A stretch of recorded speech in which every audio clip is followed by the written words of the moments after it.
Дали странските представници во Македонија имаат мандат да ја представуваат својата земја или да бидат власт во туѓа? Ова е прашањето кое се наметнува во јавноста откако странски амбасадори и други меѓународни представници изминативе години директно или индиректно вмешуваат прсти во внатрешната државна политика.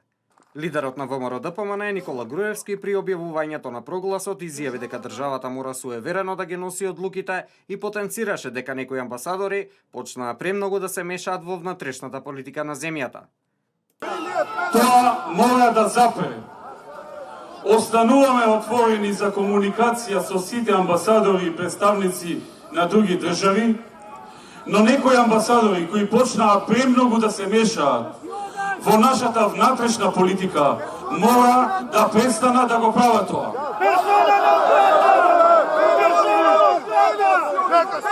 ВМРО-ДПМН нема да дозволи понатамошно мешање на амбасадори во внатрешно политичките прашања на земјата. И бараме да останат во рамките на своите мандати и овластувања како дипломати.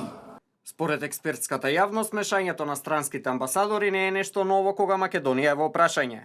Додаваат и дека сегашни и поранешни амбасадори на САД, Европската Унија, но и други држави, изминативе години директно се вмешувале во македонската внатрешна политика, но и вршеле притисок, не само врз законодавната власт, туку и врз извршната и судската власт. Политичкиот аналитичар Александар Пандов смета дека листата на работи кои странците ги имаат направено во Македонија е многу долга.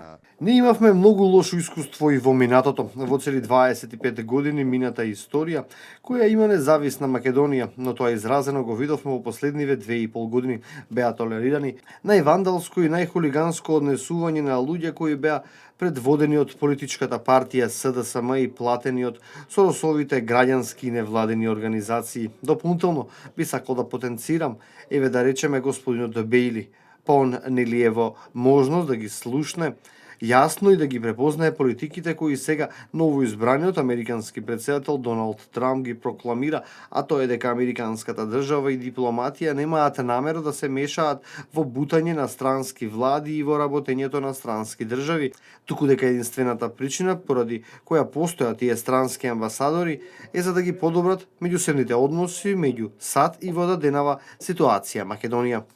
На сето тоа нагласува Пандов, меѓународниот фактор и странските амбасадори воопшто немаа никаков збор да кажат, а сега, откако некој се обидува на нелегален начин да ја украде волјата на граѓаните, тие наоѓаат забелешки на реториката, не на однесувањето, туку на реториката на одредени луѓе кои се обраќаат.